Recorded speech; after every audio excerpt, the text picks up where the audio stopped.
Good morning students. आप सभी लोगों का अभिषेक सक्सेना मैथमेटिक्स क्लासेज में स्वागत है।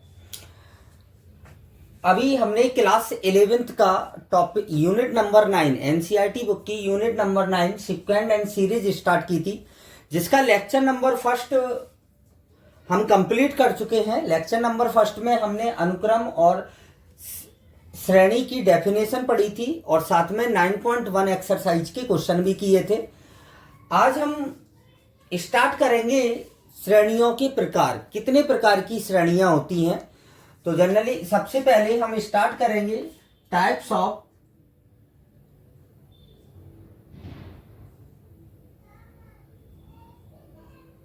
श्रेणियों के प्रकार।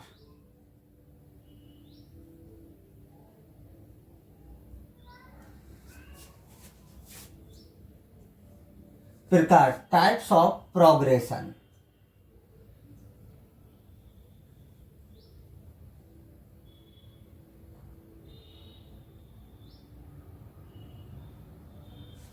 सभी स्टूडेंट ने 10th में पढ़ा था समांतर श्रेणी। आप समांतर श्रेणी 10th में पढ़ चुके हैं, उसका थोड़ा सा पार्ट। तो सबसे पहले आती है समांतर श्रेणी।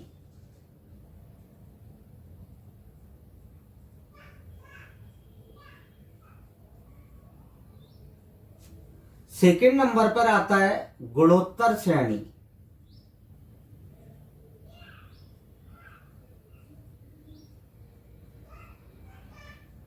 और थर्ड आता है हरात्मक श्रेणी।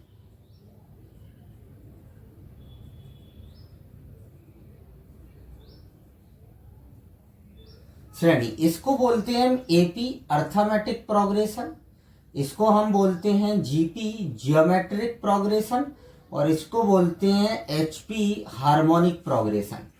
मैं आपको बता दूं, आपके सिलेबस में समांतर और गुणोत्तर श्रेणी है, एनसीईआरटी में हरात्मक श्रेणी नहीं दी है। और इसके बाद भी एक श्रेणी और होती है जो समांतर को और गुणोत्तर को मिला के बनाई जाती है, जिसको हम बोलते हैं समांतरीय गुणोत्तरीय श्रेणी। तो मेनली जो टाइप्स होते हैं वो ये तीन ही टाइप के होते हैं। मैं आपको बता दूं कि हरात्मक श्रेणी जो है वो जेई मेंस के सिलेबस में भी नहीं है। हरात्मक श्रेणी के क्वेश्चन जेई मेंस में नहीं आते हैं, केवल जेई एडवांस में आते हैं। तो हम आज स्टार्ट करेंगे सबसे पहला समांतर श्रेणी से।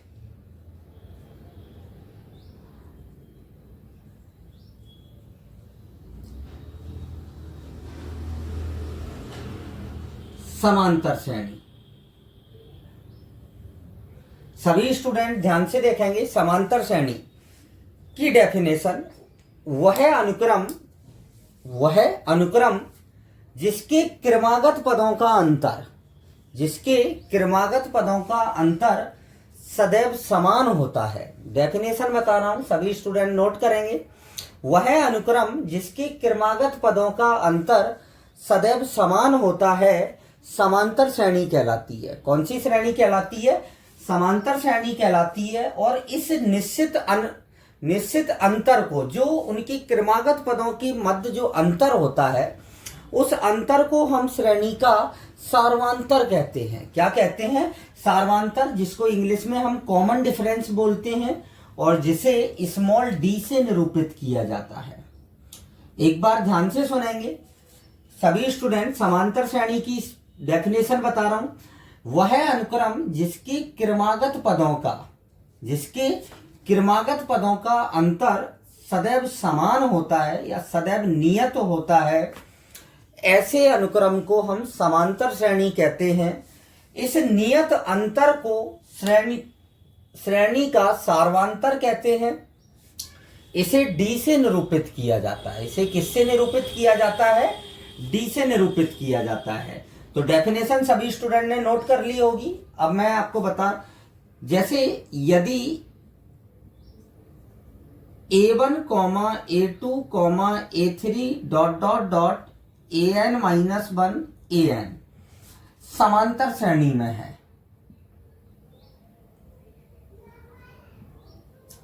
है, तो मैंने अभी डेफिनेशन क्या बताई है आपको कि क्रमागत पदों का अंतर, मतलब A2 माइनस A1 बराबर होगा A3 माइनस A2 के बराबर होगा A4 माइनस A3 के बराबर होगा dot dot dot AN minus AN-1 के।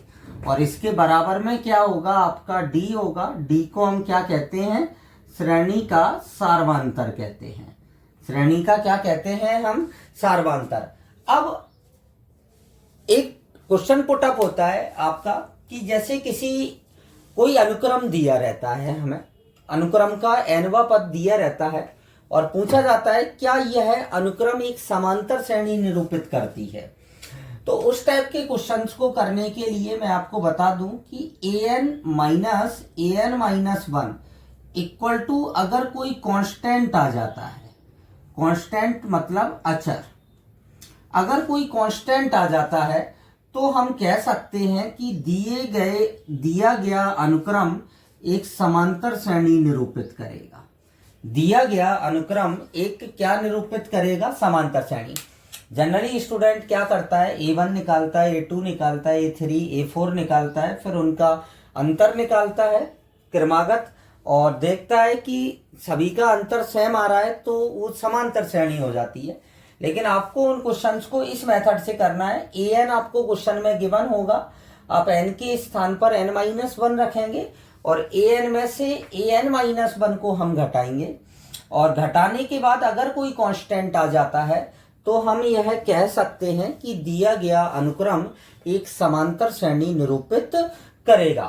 तो सभी स्टूडेंट को समांतर श्रेणी की डेफिनेशन समझ में आ गई होगी कि समांतर श्रेणी क्या होती है। आप इसे नोट करें, देन हम आगे डिस्कस करते हैं।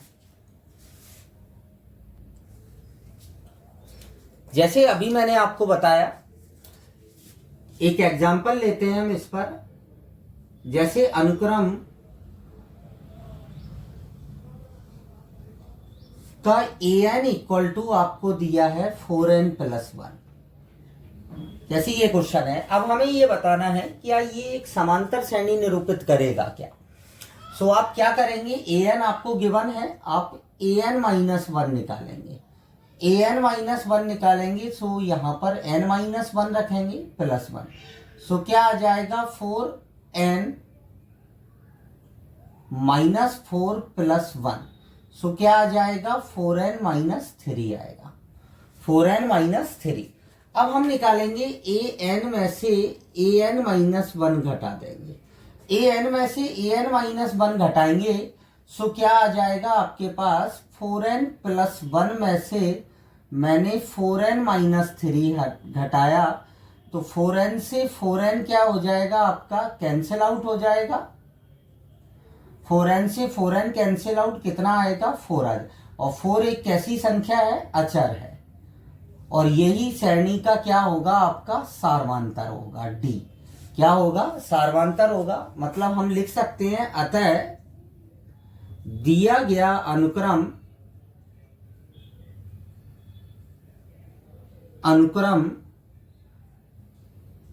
समांतर श्रेणी निरूपित करता है। समांतर श्रेणी निरूपित करता है। तो इस टाइप के भी क्वेश्चंस हैं आपके, इजीली आप उसको इसी टाइप से, अगर यहाँ पर कांस्टेंट नहीं बचता, यहाँ पर n वाला पद आ जाता है तो यह एक समांतर श्रेणी निरूपित नहीं करेगा। अब मैं आपको बता दूं, जैसे अभी मैंने an इक्वल टू 4n+1 लिया था, यहां पर मैंने an इक्वल टू ले लिया an+1, an+b, एक रेखीय समीकरण लिया है, एक घातीय। अब मैंने an-1 निकाला तो क्या आ जाएगा an-1 + b।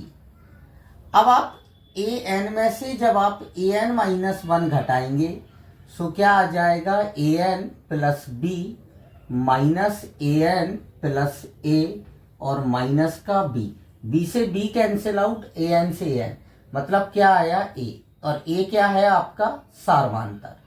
a क्या है, सार्वंतर है। तो अब आपको डायरेक्ट याद रखना है, अगर कोई आपको रेखीय समीकरण दिया गया है तो उसका जो सार्वंतर होगा वो n का गुणांक होगा। वो किसका गुणांक होगा, n का गुणांक होगा। और n का गुणांक क्या है आपका a है। तो आप डायरेक्ट इसी को देखकर तुरंत, जैसे यहाँ 4n+1 था तो 4 आया था, अगर 2n+1 होगा तो सार्वांतर कितना आएगा आपका 2 आएगा, और an+1 an+b है तो सार्वांतर क्या आया आपका a आया। सो ये आपको डायरेक्ट रिजल्ट एक याद रखना है। अभी अपन और करते हैं इसी पर क्वेश्चंस।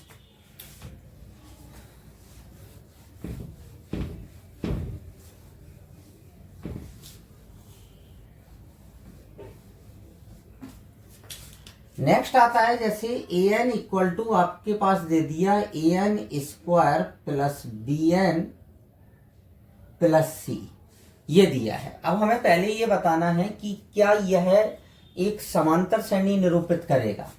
तो सबसे पहला काम क्या होगा, an-1 निकालना है, a इंटू n-1 का स्क्वायर प्लस bn-1 और प्लस का क्या आ जाएगा c आ जाएगा। सो ये कितना आएगा आपके पास, a यहां पर आ जाएगा n² प्लस 1 माइनस का 2n, यहां पर कितना आ जाएगा bn माइनस b और प्लस में क्या आ जाएगा c। सो ये आ गया आपके पास n² प्लस a माइनस का 2an प्लस का bn माइनस b प्लस का c। अब आप इसमें से इसको घटाते हैं, इसमें से इसको जब आप घटाएंगे तो क्या मिलेगा आपको, an² से an² कट जाएगा, bn से bn कट जाएगा और c से c कट जाएगा। सो ओवरऑल क्या बचेगा आपके पास, एक तो माइनस का, इसमें से इसको घटाएंगे तो जो पॉजिटिव टर्म्स हैं वो नेगेटिव हो जाएंगे। सो प्लस का b माइनस का a और प्लस का क्या बचेगा 2an। तो क्या ये एक समांतर श्रेणी निरूपित कर रहा है, क्या यह एक समांतर श्रेणी निरूपित कर रहा है, नहीं कर रहा है, मतलब AP समांतर श्रेणी नहीं है।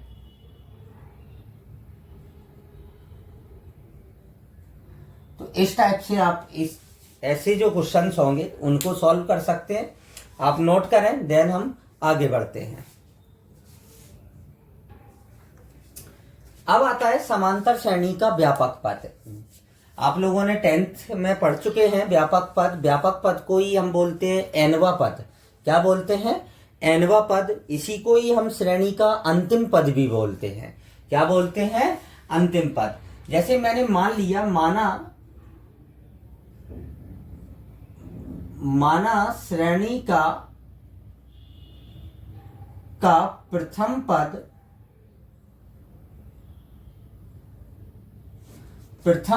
स्मॉल a एवं सार्वांतर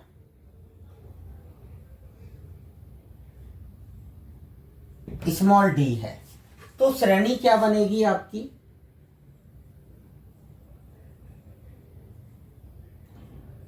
श्रेणी कैसे बनाएंगे, प्रथम पद a, फिर a में हम d जोड़ देंगे, फिर a प्लस d में हम d जोड़ देंगे, ऐसे a प्लस 3d आ जाएगा। तो इस टाइप से आपकी क्या बनेगी, समांतर श्रेणी बनेगी।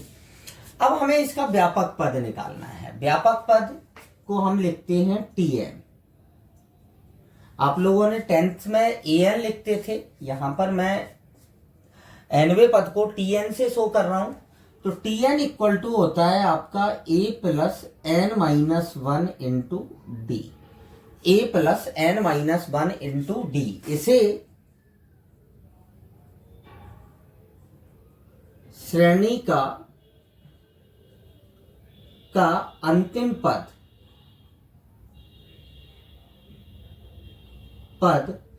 L भी कहते हैं।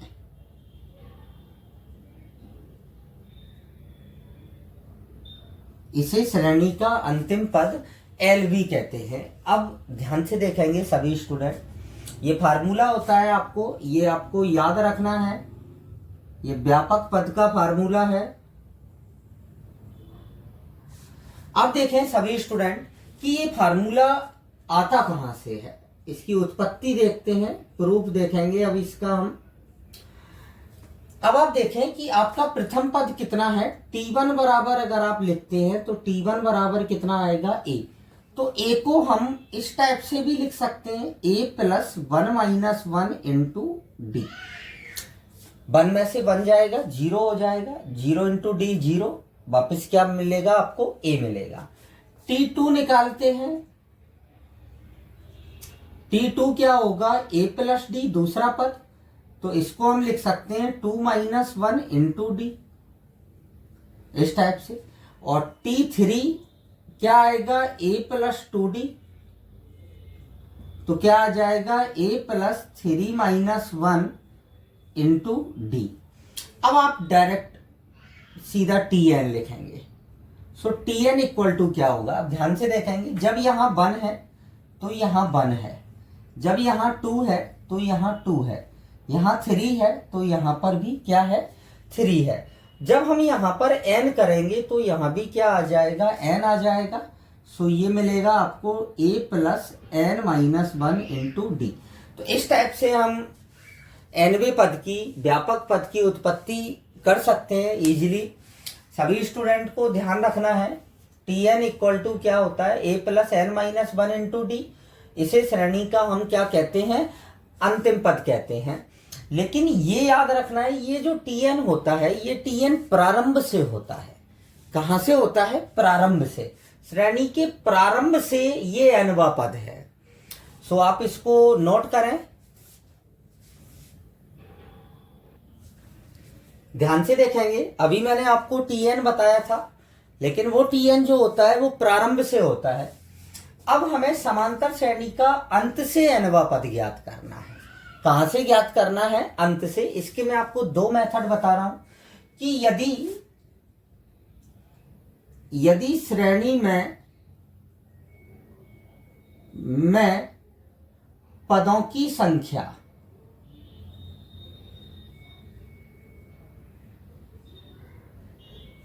संख्या m हो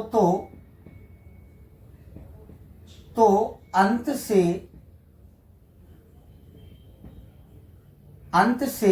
nवा पद प्रारंभ से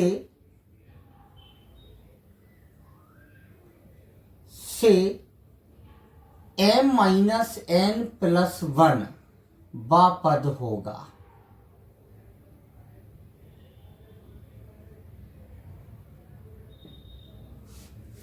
हम डायरेक्ट इससे निकाल सकते हैं, फर्स्ट मेथड है। मतलब पदों, पहले आपको ये देखना है कि कितने पद हैं समांतर श्रेणी में, फिर अंत से nवा पद जो होगा वो प्रारंभ से कौन सा पद होगा, m माइनस n प्लस 1वां पद होगा। तो हम यहां पर लिख सकते हैं अंत से nवा पद बराबर प्रारंभ से कौन सा पद होगा, Tm माइनस n प्लस 1वां पद। तो क्या लिखेंगे, सीधा हम a प्लस, जो अभी हमने फार्मूला n माइनस 1 होता है, इसमें n ये है, तो n माइनस 1 करेंगे तो ये रह जाएगा m minus n into D. ये होता है आपका अंत से nवा पद। इसी का सेकंड मेथड है आपका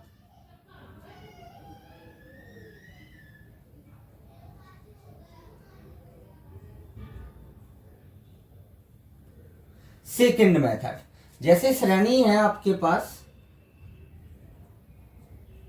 श्रेणी दी गई है a plus D, a plus 2d, dot dot dot a plus n minus 1 into D. जैसे ये श्रेणी है। अगर हम अंत से देखें, अंत से अगर हम बात करें तो ये क्या है, आपका L है। तो अंत से बात करें तो अंत से जो प्रारंभिक पद होगा वो आपका क्या होगा, L होगा। वो आपका क्या होगा, L। मतलब हम श्रेणी को प्रारंभ से नहीं देख रहे हैं, हम श्रेणी को अंत से देख रहे हैं। तो जब आप अंत से देखेंगे तो प्रारंभिक पद क्या होगा, L। और जब यहां से सार्वंतर, जब इस डायरेक्शन में सार्वंतर D है, तो जब हम उल्टे डायरेक्शन में बात करेंगे तो आपका सार्वंतर क्या हो जाएगा, माइनस D हो जाएगा। यहां से जो प्रारंभ से सार्वंतर क्या रहेगा, D, और अंत से सार्वंतर की बात करेंगे तो जैसे ही आप इसमें से इस ए में से इस वाले पद को घटाएंगे तो माइनस डी मिलेगा। तो अंत से प्रारंभिक पद क्या हो जाएगा, आपका एल हो जाएगा, और सार्वांतर क्या हो जाएगा, चिन्ह बदल जाएगा, क्या हो जाएगा, माइनस डी। तो हम अंत से एनवा पद क्या लिख सकते हैं, अंत से टी एन बराबर, ध्यान से देखेंगे, एल आ जाएगा, ए की जगह क्या आया, l plus n minus one, और डी की जगह क्या आ जाएगा, माइनस डी। सो हम इस फार्मूले का भी यूज कर सकते हैं अगर हमें अंत से, और एक मेथड आपके पास ये है, ये दो मेथड हैं अंत से एनवा पद निकालने के। तो आप लोगों को इजीली समझ में आ गया होगा। कुछ नहीं करना है, जब हम अंत से पद निकालेंगे तो हम श्रेणी को अंत से स्टार्ट मानेंगे, और अंतिम पद को हम प्रारंभिक पद ले लेंगे, सार्वांतर को डी के स्थान पर क्या ले लेंगे, माइनस डी ले लेंगे। तो इस टाइप से आप अंत से एनवा पद आसानी से निकाल सकते हैं। किसी स्टूडेंट को इस मेथड से निकालना है तो सबसे पहले आपको जो श्रेणी दी जाएगी उसमें पदों की संख्या ज्ञात करनी है कि इसमें कितने नंबर ऑफ टर्म्स हैं, और फिर उसके बाद आप अंत से एनवा पद आसानी से निकाल सकते हैं। सो आप इसको अभी नोट करें। आज हमने समांतर श्रेणी की डेफिनेशन प्लस समांतर, कोई अनुक्रम कब समांतर श्रेणी निरूपित करता है, प्लस समांतर श्रेणी का व्यापक पद पर बात कर ली है।